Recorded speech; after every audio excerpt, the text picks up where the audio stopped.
और सूचना का अधिकार,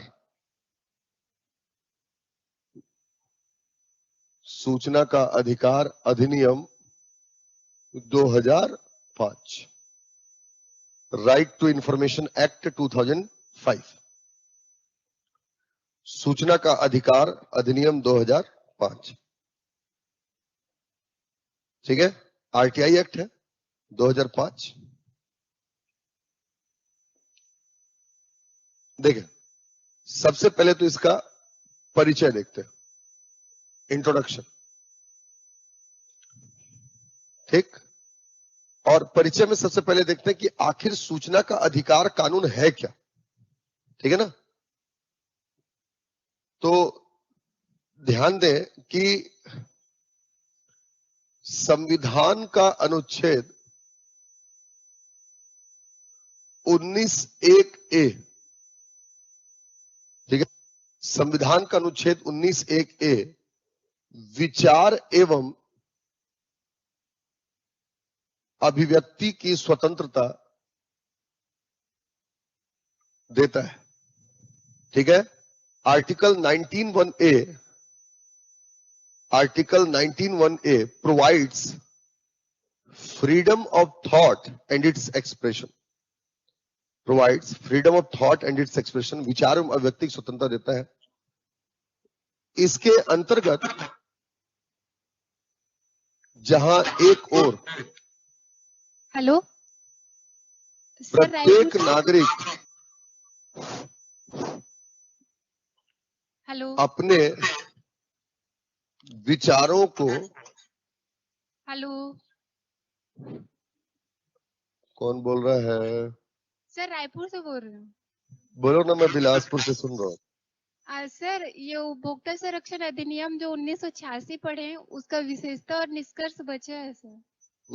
विशेषता और निष्कर्ष बचा नहीं है बेटा, सीमाओं से हमने कंपेयर करके इसको 2019 में ले आया, ठीक है। तो हमको सीमाएं देखना था और निष्कर्ष क्या था, उपभोक्ता संरक्षण अधिनियम 2019, ठीक है। उसकी कमियां थी तभी तो नया एक्ट लाया गया है, ठीक है। तो उसकी विशेषता हमको अलग से देखने की जरूरत नहीं। और हर एक्ट में मतलब सारी चीजों को देखने की जरूरत भी नहीं है ना। कुछ छोटे छोटे एक्ट होंगे उसको देखने की जरूरत नहीं है, और उसमें तो जरूरत ही नहीं थी, ठीक है। Okay sir, thank you sir. ठीक है। अच्छा, ऐसा लगा क्या कि मैं भूल गया बताना ऐसे? इधर देखो, इसके अंतर्गत जहां एक और प्रत्येक नागरिक, माइक को बंद कर ले बेटा, इसके अंतर्गत माइक को बंद करना, नहीं तो रायपुर आके कुटुंब बता दे रहा हूं।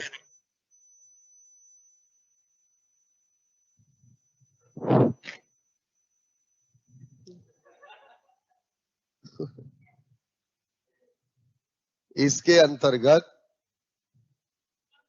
ठीक हो गया। इसके अंतर्गत जहां एक और प्रत्येक नागरिक अपने विचारों को व्यक्त कर सकता है, व्यक्त कर सकता है ना, मैं खुद ही व्यस्त समझ गया था इसको, ठीक है। इसके अंतर्गत जहां एक और नागरिक अपने विचारों को व्यक्त कर सकता है, वहीं दूसरी ओर सरकार से उनके द्वारा जनता के लिए किए जा रहे कार्यों की जानकारी भी प्राप्त कर सकता है, ठीक है। सरकार से उनके द्वारा जनता के लिए किए जा रहे कार्यों की जानकारी भी प्राप्त कर सकता है, ठीक है।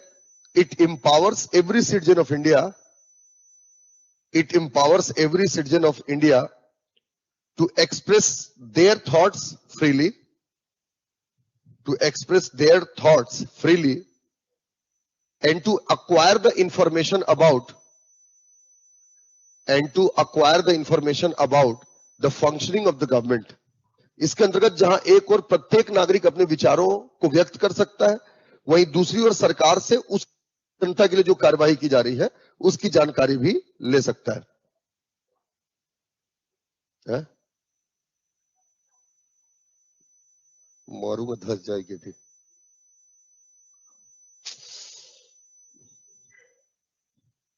पगली, एक बात बताओ, I am free to express, मैं बोलने के लिए स्वतंत्र हूं, तो जब भी मैं बोलूंगा तो उसके दो ही पहलू होंगे। अब मैं नहीं, सब बोलेंगे तो उसके दो ही पहलू होंगे। समझ में आया? क्या होंगे उसके? दो पहलू होंगे ना। अंग्रेजी में क्या बोलेंगे दो पहलू को? हट ससुरे, डबल मीनिंग नहीं रहे। पागल हो गए, कौन बोले? तुम्हारी जैसे लोग ना टॉप करते हैं पीछे से। दो पहलू में डबल मीनिंग होगा,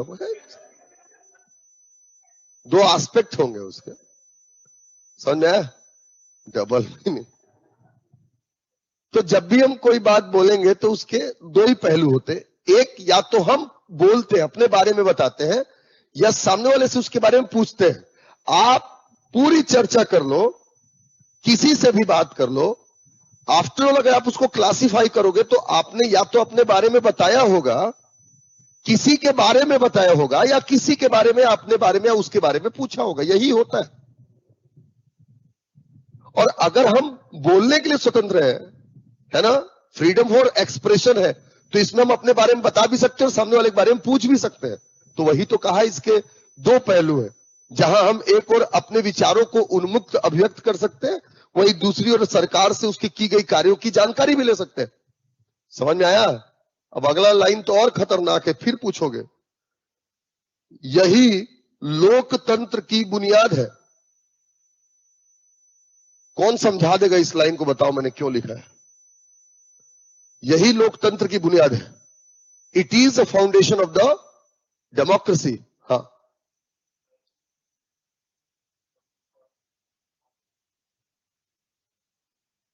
लोकतंत्र की बुनियाद है। कैसे? हाँ, तो उसी को तो अंग्रेजी में बोला ससुरे। हाँ,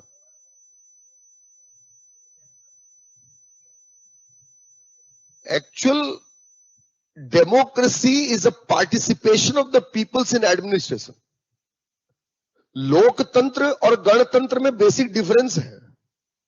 democracy shows the participation and republic shows the election. तो लोकतंत्र में प्रशासन में जनता की भागीदारी होती है। तो जब आपका पार्टनर कोई काम कर रहा है तो क्यों नहीं पूछेगा वहां पर? समझोगे नहीं भाई? एक दूसरे को एक दूसरे कार्य की जानकारी होनी चाहिए। तो जब हम बता रहे हैं तो सामने वाले से हम पूछेंगे भी। यही लोकतंत्र की बुनियाद है। समझिए ना? अकाउंटेबिलिटी इसका रिजल्टेंट है ना? अकाउंटेबिलिटी इसकी रिजल्टेंट है कि भाई अगर डेमोक्रेसी है तो उसको जवाब देना पड़ेगा। समझ रहे बात को? बट एक्चुअल डेमोक्रेसी क्या है? Participation of people. तो यही क्या है? आपका लोकतंत्र की बुनियाद है। ठीक है ना? इस प्रकार सूचना का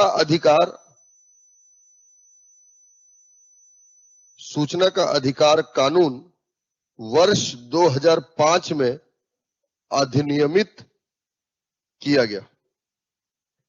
ठीक है ना? Such as right to information act in 2005 formulated, such as right to information act in 2005 formulated। समझेंगे इसको। इसी में परिचय में ही एक छोटा सा हमने देखा कैसे आया है ये। अब इसकी ब्रीफ हिस्ट्री थोड़ा सा देखते हैं। सूचना का अधिकार कानून, ये आपको ऐसे लिखने में भी मदद करेगा। इसका अगर हम संक्षिप्त इतिहास देखें, ब्रीफ हिस्ट्री, ये सब इंट्रोडक्शन का ही पार्ट है। मैं अलग इसलिए कर दे रहा हूं कि अगर आपको हिस्ट्री मतलब ऐसे लिखना होगा तो आप यहां से उठा सकते हो उसको। संक्षिप्त इतिहास अगर देखें तो याद रखें कि उसमें हम चौथा पॉइंट लिखे थे ना, 4 पॉइंट लिखे ना, ठीक है ना? देखें संक्षिप्त इतिहास। सूचना का अधिकार कानून विश्व से होता हुआ भारत पहुंचा। ठीक है ना? The right to information act derives from the other nations, ठीक है ना। सूचना का अधिकार कानून जो है सबसे पहले विश्व से होता हुआ गुजरा। याद रखें 1766 स्वीडन विश्व का सबसे पहला देश जिसने सूचना का अधिकार कानून लागू किया, ठीक है ना। 1766 में स्वीडन विश्व का सबसे पहला देश है जिसने सूचना का अधिकार कानून लागू किया। समझ रहे हैं? इसके पश्चात विभिन्न संगठनों जैसे यूएनओ है ना ने भी सूचना के अधिकार, राइट टू इंफॉर्मेशन को कानूनी स्वरूप देने की सिफारिश की, ठीक है। Various global institutions like UNO, various global institutions like UNO had suggested to provide right to information to their citizens। देश के नागरिकों को क्या करें, सूचना का अधिकार दें, ऐसा यूएनओ ने भी कहा और सारे देशों ने इसको अपनाना शुरू भी किया। 1993 तक विश्व के 13 देशों ने अपने नागरिकों को सूचना का अधिकार दिया। Till 1993, 13 nations had provided the right to information to their citizens। 13 देशों ने अपने नागरिकों को सूचना का अधिकार दिया, ठीक। जबकि वर्तमान की अगर हम बात करें, वर्तमान में 75 देशों ने सूचना के अधिकार, 75 देशों ने सूचना का अधिकार अपने नागरिकों को प्रदान किया है, ठीक है ना। 75 देशों ने सूचना का अधिकार नागरिकों को प्रदान किया है। समझ में आया? 75 देशों ने। क्लियर हुआ? तो ये विश्व में इस तरीके से शुरुआत हुआ। लेकिन अगर भारत की बात देखें तो याद रखें 1923 में ब्रिटिश काल में 1923 में अंग्रेजों ने ऑफिशियल सीक्रेसी एक्ट 1923 पास किया। 1923 ब्रिटिशर्स ने कार्यालय गोपनीयता अधिनियम 1923 पारित किया। कार्यालय गोपनीयता अधिनियम 1923 पारित किया। 1923 the official secrecy act were passed by the British Parliament। Official secrecy act है ना, कार्यालय गोपनीयता अधिनियम पारित किया। इसकी धारा 6 एवं 7 के अनुसार सरकारी कार्य गोपनीय बनाए गए, ठीक है। Section 6 and 7 of this act, section 6 and 7 of this act made the official work confidential, made the official work confidential। सरकारी कार्यों को गोपनीय बताया गया। मतलब ये एक्ट ये कहता था कि सरकार क्या कर रही है इसका जनता को पता नहीं लगना चाहिए, ये सब गोपनीय होना चाहिए। और यही कारण था कि स्वतंत्रता के बाद, है ना, स्वतंत्रता के बाद भी सूचना के अधिकार को, है ना, सूचना के अधिकार को संविधान में स्थान नहीं मिला, ठीक है। And this is the reason behind that RTI was not added to the constitution। अभी बिलीव यही था, हम अंग्रेजों से ही तो सीखे थे प्रशासन करना, और अंग्रेजों का कहना यह था कि सरकारी कार्य को जनता को नहीं बताना चाहिए, क्योंकि अगर सरकार जो काम करी सारी बातें जनता को बता देंगे तो सरकार तक कुछ रह ही नहीं जाएगा। सरकार को बहुत सारे डिसीजन ऐसे लेने पड़ते हैं जो कॉन्फिडेंशियल होते हैं, है ना। तो हमने भी, मतलब हमारे जो संविधान निर्माता थे उन्होंने भी संविधान में ऐसी कोई जगह नहीं दी आरटीआई को, ठीक। संविधान में कोई जगह नहीं मिली। लेकिन देखें स्वतंत्रता के बाद 1996 MKSS 1996 MKSS मजदूर किसान शक्ति संगठन, MKSS मजदूर किसान शक्ति संगठन इसका फुल फॉर्म है। मजदूर किसान शक्ति संगठन, इसने भारत में पहली बार सूचना के अधिकार की मांग की। ठीक है,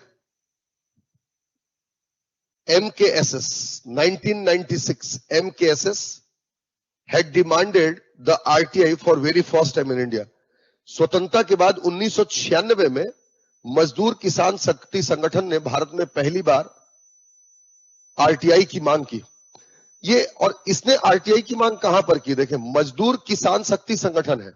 एक्चुअल जो गांव वगैरह में, जो ग्रामीण क्षेत्र में जो काम करवाए जाते थे और जो जॉब कार्ड बनाए जाते थे जिनके बेस पर उनको मेहनताना दिया जाता था, उसमें पारदर्शिता नहीं थी। समझ रहे? उसमें पारदर्शिता नहीं थी। मनरेगा तो आप 2005 में बाद में सुनते हैं, 2 फरवरी 2006 को उसको लागू किया गया मनरेगा को। लेकिन उसके पहले भी बहुत सारी ऐसी योजनाएं थी, जैसे स्वर्ण जयंती ग्राम स्वरोजगार योजना, है ना। इन योजनाओं के तहत गांव में रोजगार प्रदान किया जाता था और जॉब कार्ड बना करके वेतन दिया जाता था उनको। समझ रहे हो? लेकिन पारदर्शिता नहीं थी उसमें। समझ रहे हो? तो इस मजदूर किसान शक्ति संगठन ने पहली बार RTI की मांग की और इसने कहा कि ग्रामीण क्षेत्रों में जो रोजगार दिए जाते हैं उनका जो वेतन भुगतान होता है, कम से कम उसमें सरकार सूचना दे। मतलब सरकार जनता को यह अधिकार दे कि जनता अपने संदर्भ में पैसों की मांग कर सके, कितना भुगतान हुआ नहीं हुआ इसकी मांग कर सके। तो पहली बार भारत में सूचना का अधिकार कानून की मांग जो है 1996 में MKSS ने किया। आई मेरे पास में। इसके बाद 1996 में मांग हुआ। 1997 में राम जेठमलानी जो कानून मंत्री थे, राम जेठमलानी ने सबसे पहले अपने कार्यालय की सूचनाओं को साझा करने का घोषणा कर दिया। ठीक है, इन 1997 Ram Jethmalani had announced to share all the information regarding to his office और his ministry। 1997 में राम जेठमलानी ने अपने कार्यालय की सूचनाओं को साझा करने की घोषणा किया कि भाई मेरे कार्यालय से जुड़ी जो भी बातें आएंगी उसमें मैं RTI दूंगा, मतलब सबको सूचना का अधिकार प्राप्त होगा। समझ रहे? ये आपका 1997 की बात है। ठीक, इसके बाद 1999, ठीक है, 1997 में उन्होंने एक प्रयास कर दिया। 1999 में NDA की सरकार आई। NDA की सरकार ने आपका फ्रीडम ऑफ प्रेस एक्ट 2002 बनाया। 1999 में NDA नेशनल डेमोक्रेटिक अलायंस, मतलब भाजपा के नेतृत्व में जो गठबंधन बनता है उसको NDA कहते हैं। NDA गठबंधन की सरकार बनी और इन्होंने प्रयास किया, एक कानून बनाया जिसको फ्रीडम ऑफ प्रेस एक्ट 2002 कहा जाता है। ठीक है ना। और ये कानून इन्होंने बना दिया, फ्रीडम ऑफ प्रेस एक्ट। इसके अंतर्गत सूचनाओं को साझा करने की भी बात कही गई, है ना। मतलब सारी सूचनाओं को साझा किया जाएगा। कहां लिखूं अब? लेकिन जैसा कि आप जानते हैं कि 2004 में UPA सरकार आई। ठीक, समझे ना। इन 2004, उधर लिख रहा हूं, उधर 2004, ठीक है, UPA गवर्नमेंट वे एस्टैब्लिश्ड, UPA की सरकार बनी। और UPA की सरकार गठबंधन की सरकार है। UPA की सरकार ने जो न्यूनतम साझा कार्यक्रम बनाया था, मिनिमम कॉमन प्रोग्राम, समझ बात, जैसे एक दल बस चुनाव लड़ रहा है तो वो घोषणा कर देता है ना, चुनावी घोषणा बोलते हैं उसको। लेकिन जब बहुत सारे दल मिलकर के गठबंधन में जब चुनाव लड़ते हैं तो आपस में तय करते हैं मिनिमम की हमको क्या करना है मिलकर के, उसी को मिनिमम कॉमन प्रोग्राम बोलते हैं। तो यूपीए सरकार ने जो मिनिमम कॉमन प्रोग्राम है, न्यूनतम साझा कार्यक्रम, इसके अंतर्गत उन्होंने आरटीआई कानून बनाने की घोषणा की थी।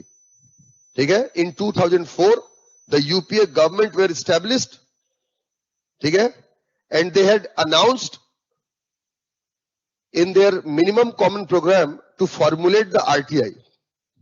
They had announced to formulate the RTI in their minimum common program.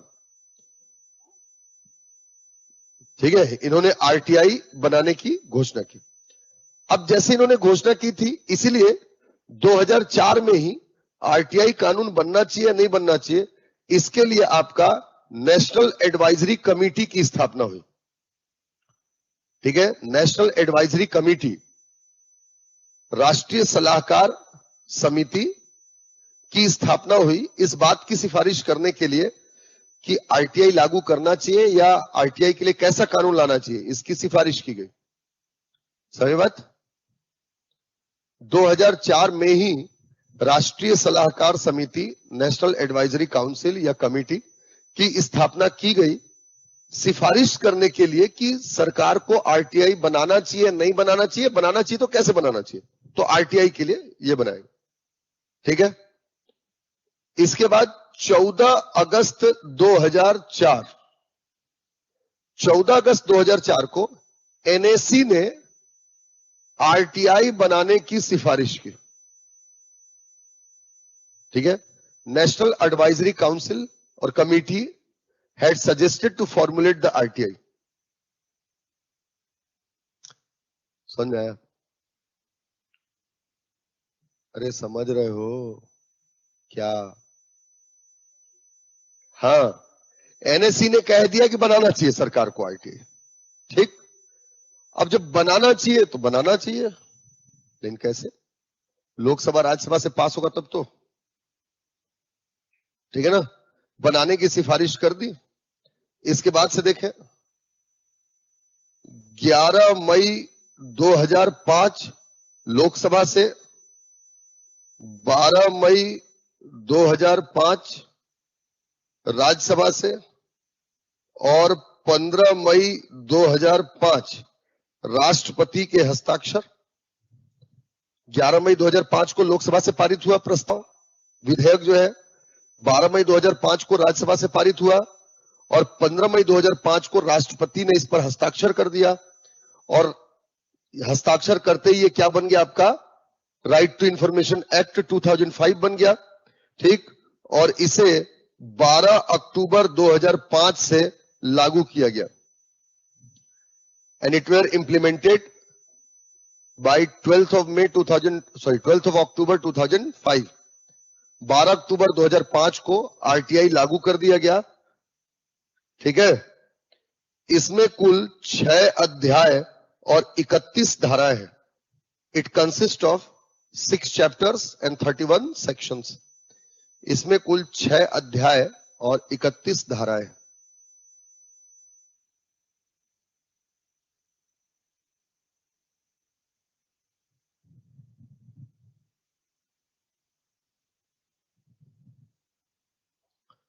ये इंट्रोडक्शन था इसका। ठीक है,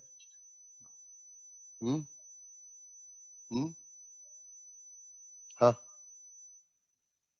क्या है? देखो तो बर्थडे तो नहीं किसी का?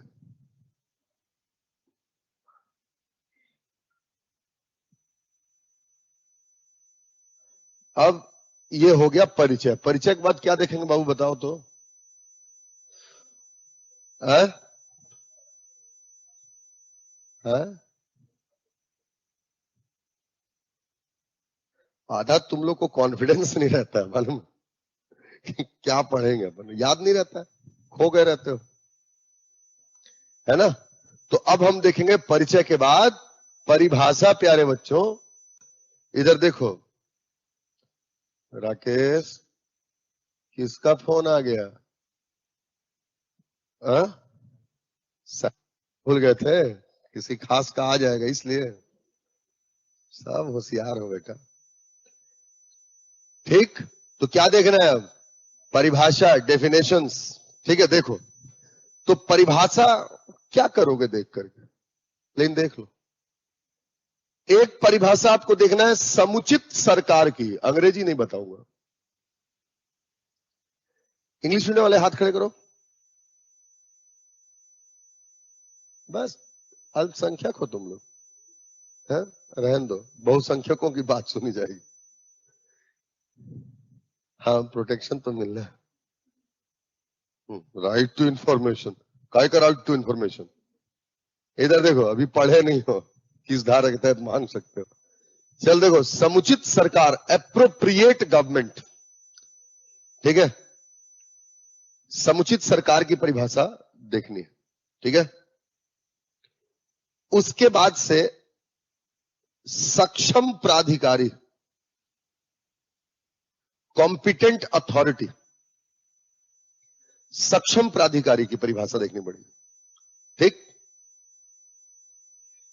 इसके बाद देखेंगे सूचना।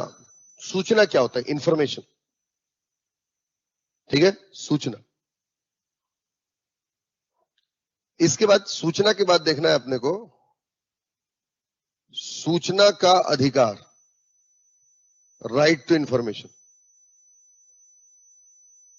ठीक,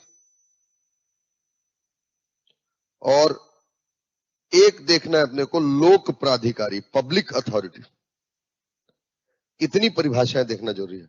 एक है सरकार, एप्रोप्रिएट गवर्नमेंट, 2A। ठीक है ना, एप्रोप्रिएट गवर्नमेंट 2A। सक्षम प्राधिकारी 2E।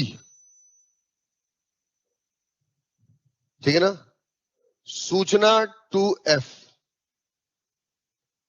सूचना का अधिकार 2J, और लोक प्राधिकारी 2H। मैं नीचे लिख दिया, ऊपर आना चाहिए था लोक प्राधिकारी को, ABCDEFGH, है ना, वैसे उसके क्रम में जमा। अरे ससुर, ये जिंदगी ना मिलेगी दोबारा टाइप से खासा है करके। देखो देखो उसको देखो, देखे अभी अंगड़ाई ले रहा है ससुरे, चश्मा ऐसे ऐसे अंगड़ाई ले रहा है, ऐसे ऐसे करके। पूरे मेंस की क्लास में सब यही कर लो तुम लोग। तो ये 5 परिभाषाएं आपको देखने की जरूरत है। पहला समुचित सरकार, एप्रोप्रिएट गवर्नमेंट। दूसरा सक्षम प्राधिकारी 2E, है ना, कॉम्पिटेंट अथॉरिटी। सूचना, इंफॉर्मेशन F। सूचना का अधिकार 2J, ये सबसे इंपॉर्टेंट है परिभाषा में, ये बहुत इंपॉर्टेंट। सूचना का अधिकार 2J, J में सूचना का अधिकार है, याद रखना। उसके बाद लोक प्राधिकारी 2H। ठीक है, अब देखो सबसे पहले देखते हैं हम समुचित सरकार, एप्रोप्रिएट गवर्नमेंट, समुचित सरकार। देखिए, समुचित सरकार कहने का मतलब, समुचित सरकार से आशय संबंधित सरकार से है, जिससे सूचना प्राप्त की जानी है।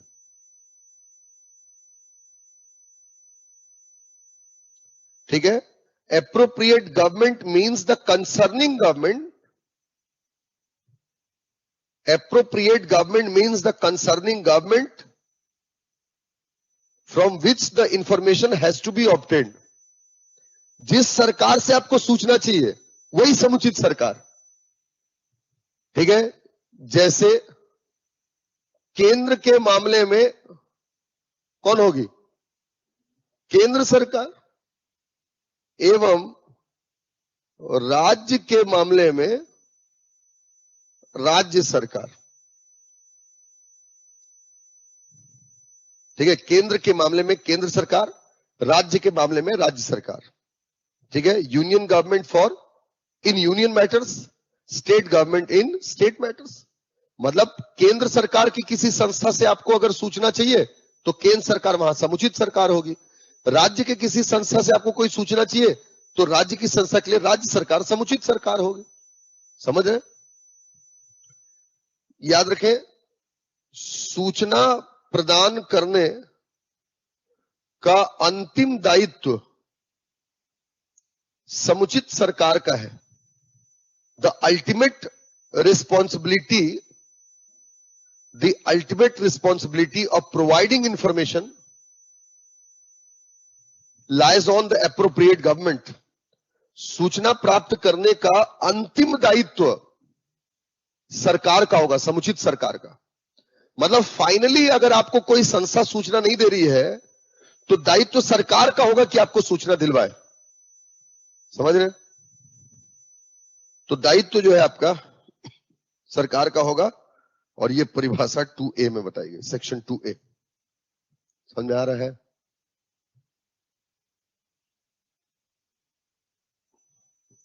अच्छा, एक छोटा सा पहले चीज ना आपको क्लियर करता हूं, नहीं तो खाली परिभाषा ही लिखते रहेंगे, आपको समझ में आएगा नहीं। इधर देखो, जैसे मान लो ये सरकार है, क्यों मानोगे? मोदी जी हैं, आदरणीय प्रधानमंत्री, यानी सरकार होगी, ठीक? ये रेलवे विभाग है, इसमें भर्ती प्रक्रिया को लेकर के आपको कुछ जानकारी चाहिए, सूचना चाहिए आपको, ठीक? तो ये संस्था है जिससे आपको सूचना चाहिए, और ये संस्था केंद्र की है। तो संस्था जिस सरकार के अधीन आए वो केंद्र सरकार है। हर संस्था क्या करेगी, अपने लिए कुछ अधिकारी तय करके रखेगी जो उसी काम को करेगा, सूचना प्रदान करने का काम करेगा। हर विभाग रखता है, एक अधिकारी रखेगा। ये अधिकारी जो सूचना देगा इसको बोलेंगे सक्षम प्राधिकारी, कॉम्पिटेंट अथॉरिटी। जिस संस्था से संबंधित आपको सूचना चाहिए वो संस्था कहलाएगी लोक प्राधिकारी, पब्लिक अथॉरिटी। और वो संस्था जिस सरकार के अधीन आती है वो समुचित सरकार है। तो आपको इंफॉर्मेशन रेलवे का चाहिए, सक्षम प्राधिकारी दिलवाएगा। ये नहीं देता या ये देने से मना करे तो अल्टीमेट रिस्पॉन्सिबिलिटी किसकी होगी? सेंट्रल। अब वही सेम वाइस वर्सा स्टेट के लिए भी हो जाएगा। समझे कि नहीं समझे? तो मतलब समझ में आना, सरकार, सक्षम प्राधिकारी, कॉम्पिटेंट अथॉरिटी एक सरकारी अधिकारी है, सही बात, who is designated to provide the information. जिसका काम है वो देगा आपको, या जिसके पास सूचनाएं हैं, ऐसा भी आप समझ सकते हैं। समझ में आई मेरी बात? तो ये इस तरीके से होता है। और लोक प्राधिकारी क्या होगी? वो संस्था जिससे संबंधित आपको सूचना चाहिए। समझ बात? तो सक्षम प्राधिकारी एक अधिकारी है, लोक प्राधिकारी एक संस्था है, और समुचित सरकार वो सरकार है जिसके अधीन वो संस्था आ रही है जिससे आपको सूचना चाहिए। तो समुचित सरकार तो समझ गया। अगला लिखो, सक्षम प्राधिकारी।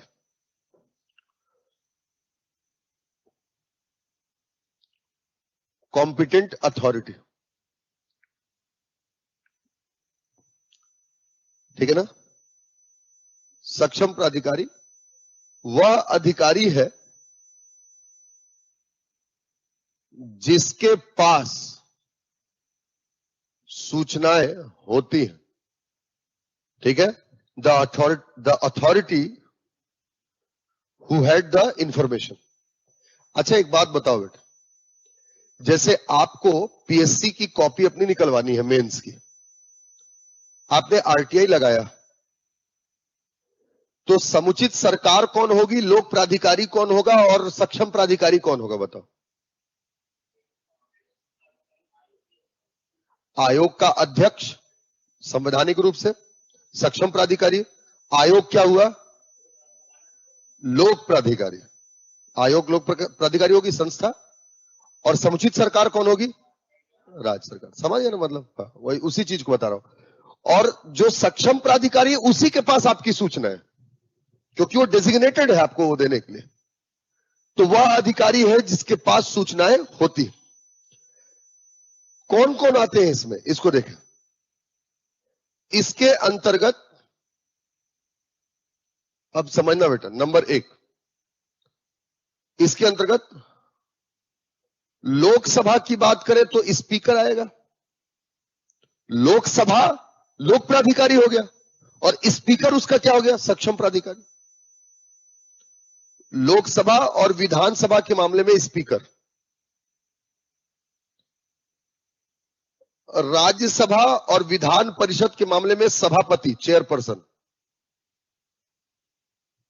राज्यसभा और विधान परिषद, जैसे केंद्र में राज्यसभा होती है, राज्य में विधान परिषद होता है। तीसरा, सुप्रीम कोर्ट और हाई कोर्ट के मामले में चीफ जस्टिस। सुप्रीम कोर्ट से अगर आपको कुछ, हालांकि वो बाहर है न्यायालय जो है, लेकिन सुप्रीम कोर्ट के मामले में भी सक्षम प्राधिकारी कौन होगा, चीफ जस्टिस ऑफ इंडिया, और हाई कोर्ट के मामले में chief justice of high court. समझ रहे हैं, ये सक्षम प्राधिकारी होता है। इसके अलावा कोई संस्था जो या तो संविधान के तहत बनी होगी, जैसे केंद्रीय वित्त आयोग, निर्वाचन आयोग, ये सब, या कोई संस्था कानून के माध्यम से बनेगी, लॉ के माध्यम से बनेगी, जैसे सीबीआई स्टैट्यूटरी बॉडी है ना, कानून से बना है। तो संविधान या कानून से बनी संस्थाओं के मामले में राष्ट्रपति या राज्यपाल सक्षम प्राधिकारी होगा। मेरी बात समझ रहे हो, प्रेसिडेंट और गवर्नर। कोई भी आप संस्था देखते हैं जो किसके तहत बना हुआ है आपका, या तो संविधान या किसी कानून के तहत, तो उसमें सक्षम प्राधिकारी कौन हो जाएगा, केंद्र का है तो राष्ट्रपति, राज्य का है तो राज्यपाल। समझ में आई बात, इत्यादि। ये क्या होंगे, आपका सक्षम प्राधिकारी होंगे, और ये परिभाषा जो है आपका 2E में बताई गई। ठीक है ना, ये परिभाषा जो है आपका 2E में बताई गई। क्लियर हुआ। उसके बाद देखो, अगला है सूचना।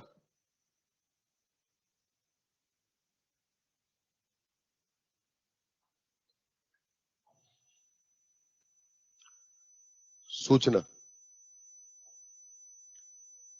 अर्थपूर्ण आंकड़ों का संग्रह सूचना है। ठीक है, collection of meaningful data is information. अर्थपूर्ण आंकड़ों का संग्रह सूचना है, कलेक्शन ऑफ मीनिंगफुल डेटा, समझो ना, मतलब ऐसे आंकड़े जिनका कोई अर्थ हो, मतलब के जो आंकड़े हैं, ठीक, वही सब क्या है, सूचना है। इसके अंतर्गत, मतलब इस अधिनियम के अंतर्गत सूचना वह है जो सक्षम प्राधिकारी के पास है। ठीक है, इसके अंतर्गत सूचना वह है जो सक्षम प्राधिकारी के पास है। According to this act, information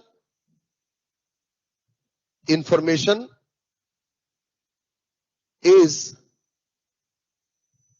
the data or record which is in possession of competent authority. ठीक है, जो सक्षम प्राधिकारी के पास है। ठीक है ना, याद रखें कि यह दस्तावेज, डॉक्यूमेंट, रिकॉर्ड, अभिलेख, ठीक है, पेन ड्राइव, ठीक, फ्लॉपी डिस्क इत्यादि रूप में हो सकती है। ठीक है, it can be in the form of either record, document, pen drive, floppy disk etcetera, किसी भी रूप में रखा गया हो इसको। ठीक है ना, ये सूचना है, और ये परिभाषा जो है आपका 2J। समझ में आया, सॉरी 2F, सूचना का अधिकार है 2J में। ठीक है।